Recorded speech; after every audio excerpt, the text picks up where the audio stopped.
What's up, everybody? John Eric Poli here, and my guest today, if you ever watch him fight, you don't want to blink because you're probably going to miss a very flashy knockout. But today you'll have the time to blink because he's going to be here for a little while talking to us. I'm talking to the number 11 ranked lightweight in the world. Beneil Dariush is joining us. How you doing, my man, and how are things out there in California?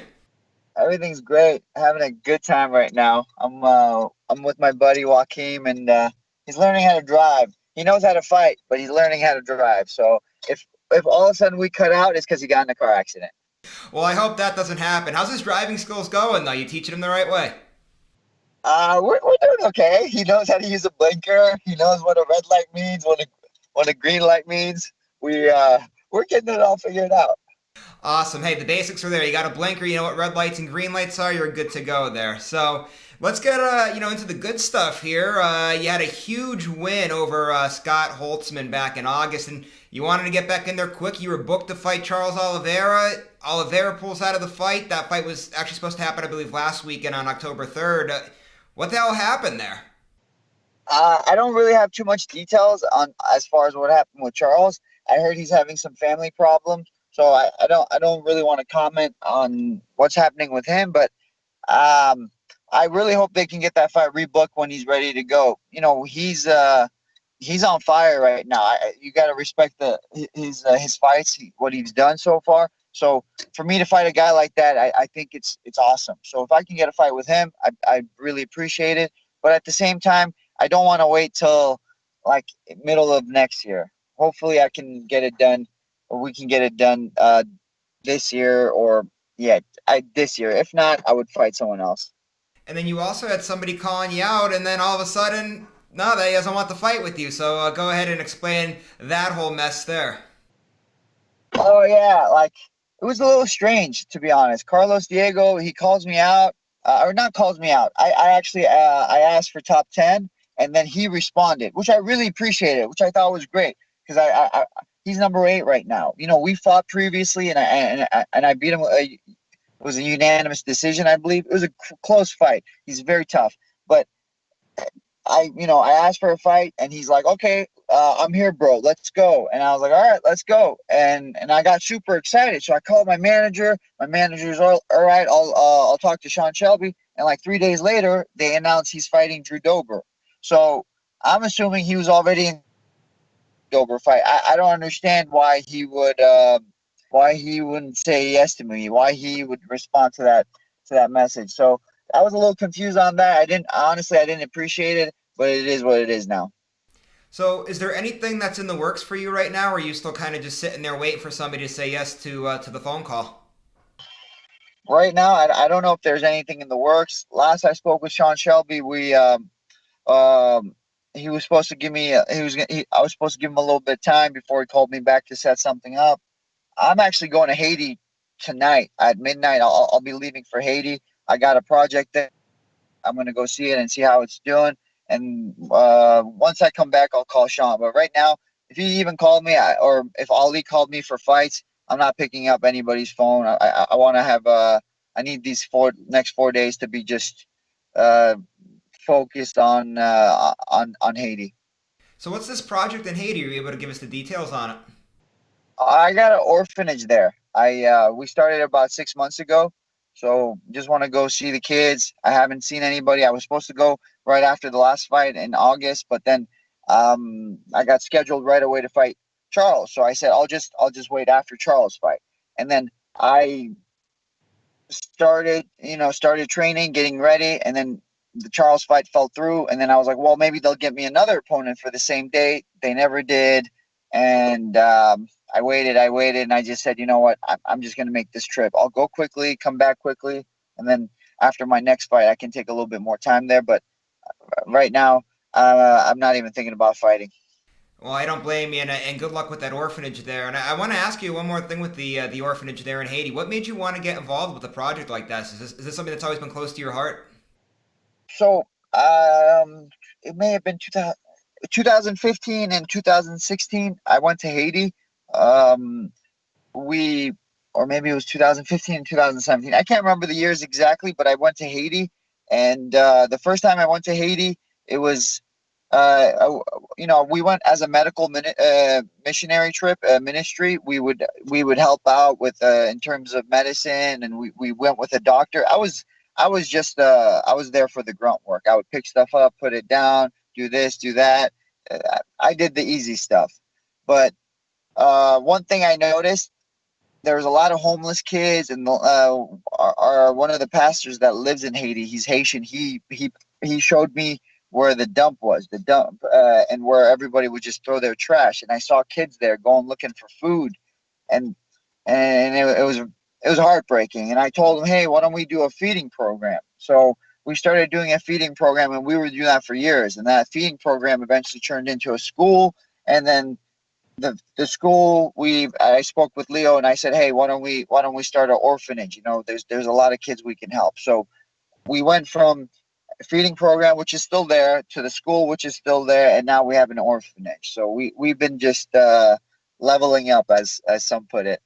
And I really that's awesome that you're doing that. I appreciate the fact that you're taking the time out of your day, your busy schedule to do this for these underprivileged kids down there in Haiti. That's great that you're doing that. And one other thing, just along those lines, before we get into the actual fighting stuff here, we've seen fighters use their platforms to make awareness for these types of things. Just for example, Dustin Poirier with this Good Fight Foundation. Do you plan on using your platform as a professional athlete in the UFC to make more awareness to this and to help out with the orphanage down there? Yeah, I mean, it's not just that. I mean, uh, I'm part-time missionary now. My goal is to spread the gospel, but when I retire, I plan on being a full-time missionary. I plan on, Haiti's going to be like a home base, but I plan on shooting out to the whole world.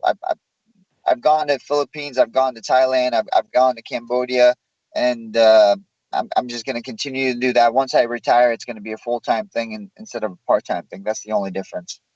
Man, that sounds awesome, and again, great work, and I really like that you're doing that, and I also like the work that you're doing inside of the octagon. So why don't we segue into some of your recent fights here? I mean, you've been red hot as of late, 5 in a row that you've won. What's kind of changed in this like stretch here that you've got on this like hot streak like this? Has anything changed at all in your training or that, or has it just been that things have finally started to come together for you? At one point I was ranked number 7. I think sometimes people forget that. I was ranked high, and I don't know if I was as dominant in my victories back then, but I was ranked pretty high. And then I kind of fell through. One of the things that was really bothering me was I was dealing with a lot of injuries. I was 28, and I just assume I can just walk through it. I was like, whatever, it's just an injury. I'm good to go. I'll get over it. But honestly, I was unable to do it, and eventually got to a point where I was barely training. And once I was able to recognize the injuries, the UFC Performance Institute actually helped me out a lot. So when I spent some time with the Performance Institute, everything improved. I My neck got better. My neck was really bothering me. I had some other injuries, but my neck was the first one. I think injuries was one thing that really helped me, and then falling from like the top to the bottom, losing that, it it made me so hungry, and it also humbled me a little bit. So I was so proud. I was very prideful. I was like 27, 28, ranked number 7. I was on my way to a title shot, and then I just crashed. So it's in the past and now, but it really humbled me, and it made me realize how much how fortunate I am, how blessed I am, and it gave me a new focus. Yeah, and you're right there now. Like you said, you were number 7. You dropped out. Now you're right back. You're right there. You're right on the cusp of being in that top 10 and what's probably the best division in the whole entire, not only the whole entire UFC, possibly the whole entire mixed martial arts world, if you will. There. So I have to ask you now that you're in this position, ranked number 11 in the world. I know you want a top 10 opponent next. What's it going to take to climb this mountain here and get yourself into title contention? I think it's either going to be sooner or later. It's If I can get the right opponents, it's going to be sooner. If I don't get the right opponents, I keep fighting guys outside of the top 15. It's going to take me a little bit more time. So it's not just based on what I do. It's based on who's willing to fight me. So what other people do as well. So I got to be a little bit patient.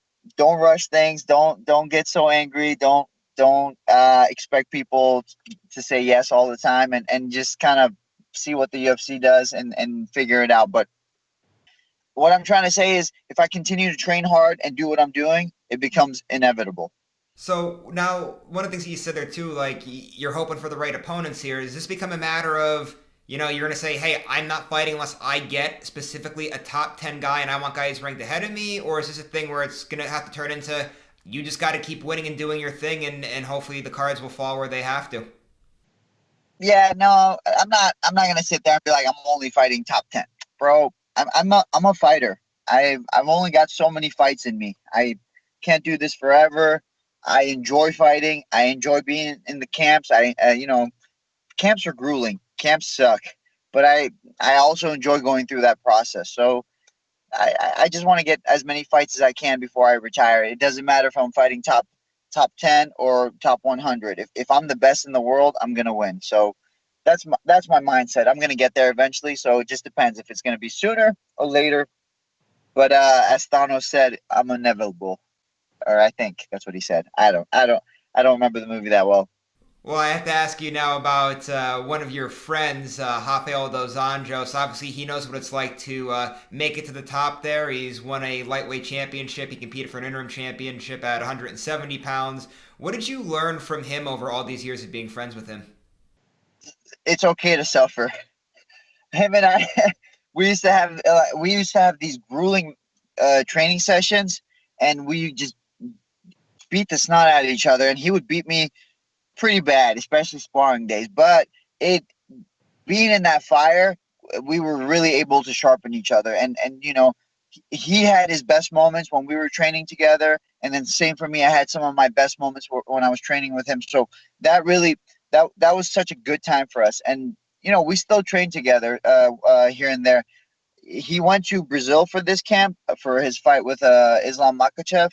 But before that, we were getting some training in, and you know, he's also renewed that hunger for fighting, for being in camp, for the suffering. That's something I think fighters sometimes they're like, oh man, I suffered so much and I'm at the top now. I don't need to suffer anymore. I think we both realize even when you get to the top, if anything, it's a little bit more. You're gonna have to go through that stuff a little bit more. Yeah, when you were talking about suffering there, and especially with Rafael dos Anjos there, the first thing that came to my mind was just how big of a weight cut he had getting down to 155 pounds, which is why he went up to welterweight. Now he's returning to 155 pounds. So I just was wanting to get your thoughts on how you think this move's going to play out for him going back down a weight class. I think the years he spent at 170 was really good for his body. Cutting weight all the time, it messes with your hormones and with what is it? It messes with the chemical your body, and every time you cut weight to readjust to go back down, it's really tough. And I think spending all those years at 170 where he didn't have to cut a lot of weight, his body adjusted, and now I think he's going to get down to 155 actually quite easy. He was lighter when he was fighting at 170 than he was when he was fighting at 155, and I think because he wasn't so stressed out all the time. It's funny that you mentioned that because guys like Michael Chiesa, trying to think who else said it recently. I know Chiesa was one of the bigger ones.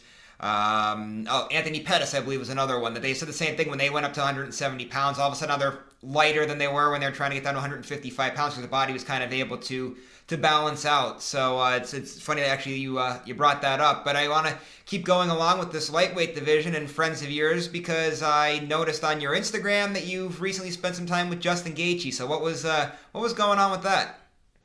Yeah, Justin's a great guy. We have the same manager, and he asked if I can go out there and help him for the Tony Ferguson fight. Actually, I want to go out there for this camp too, but um, I got scheduled to fight Charles, and then that fell through. The I got to go out there, and I've met Justin before. He's a super nice guy, and I consider him a good friend. We got to train together. I actually stayed in his house. He was cooking. He would get like the best food. I was like, dude, this guy knows how to live. We were eating like steaks. I think he was getting us like wagyu steaks, pork shoulder, and he would grill every night, and we would eat. Bro, it was like living like a king. I loved it. So that was a cool experience for me. And I also noticed some of the things he did in his training I really appreciated. Certain days he would only train in the morning, and then he would take the rest of the day off for his body to recover. And I've never done that. I've always been morning training, night training. And I noticed he was able to push a little bit harder the next day. So it evened out. And I'm so used to breaking my body down. There were some things I learned from him that I really appreciated. So is this something now that you've brought into your camp now, where you maybe might take some nights off every once in a while so that your body kind of heal up and refresh itself? Yeah, I try to grab a little bit of something from everybody. Uh, I'm not perfect. I know there's people out there doing things better than I do. So if I see somebody doing something better than I do, I try to copy it. Um, I try to use the same strategy. I got you, man, and I wanted to get your thoughts on. We were just talking with Justin Gaethje. You mentioned that you guys are managed both by Ali. Obviously, Habib is managed by him too. Those guys fighting each other coming up in just a few weeks here at UFC 254. I don't necessarily want to put you on the spot and say give us a prediction, but do you have any type of thoughts on that fight that you're willing to share with us? It's gonna be this simple. If Justin keeps the fight in the center, he's gonna knock Habib out. If Habib can get him to the cage, it's gonna be a 5 round war. But in terms of the center of the octagon, I think Justin has such a big advantage. I think, man, when I sparred with him, and some of the punches didn't even hit me, they just grazed by me, and I can feel the power in his hands. He has something special with his hands, and then same thing with Habib. He has something special when it comes to fighting on the cage. So it's gonna be a scrap, man. I'm really looking forward to this fight. Yeah, and you're not the only one there. I know, obviously, the whole world, myself included, we're all looking forward to that fight. Goes down in just a couple weeks. Can't wait for it. Beneil, just before we let you get going here, I have to ask you a little bit about your background. Obviously, being born in Syria, you spent some time in Iran, the United States. How you're doing things down in Haiti. It seems like everywhere that you go, you take things and you learn different lessons along the way. If you could just talk a little bit about some of the lessons you've learned from just spending time in all these different places. You know, if you met me when I was younger, you'd think I was a turd. I was not the nicest kid. I was not the nicest person, and I think martial arts was one thing that really helped me. And martial arts actually helped me to be able to actually become a disciple of Jesus. To become, I didn't have the discipline to sit down and learn. I didn't have this discipline. I just wanted to do whatever I wanted to do, and once I learned martial arts and got a little bit more disciplined, I was able to go read my Bible, and I read my Bible, and I started to understand it better because of the discipline I had, and it completely changed the way I think. So that was really it for me. Reading scripture was what changed everything for me. And once I started to read scripture and I applied it to my life, it, I didn't just I didn't just become a blessing for myself. I didn't just take. I was able to start sharing the blessings that I have. All right, man. You've been gracious with your time. I appreciate it. Just one last thing before you head out. I want to give you the opportunity, if you haven't plugged anything that you wanted to plug, like your social media, your management, sponsors, anything like that, please feel free to do so. Oh man, I train out of King's MMA. I love my team. I love my coaches, Rafael Cordero. I have Eric at Virtus, Eric Arvello. I got King's Anaheim. Man, there's so many people. My manager Ali, I love that guy. My training partners. Ah man, I'm grateful for all of them, and I thank God for them all the time. So I'd have to just say my loved ones, and there's a lot of them, so I can't name them all because we'd be here for another couple hours. And there you have it, Beneil Dariush. Thank you so much for the time, man. That was awesome, and I really look forward to seeing what you do in the octagon, and also to see what you do with the missionary work there as well. Thanks for the time. We appreciate it. And as always, before I head out, just want to remind everybody to keep checking out my MMA news, and make sure you subscribe to the YouTube channel so you can see more interviews like this. We'll see you later, everybody.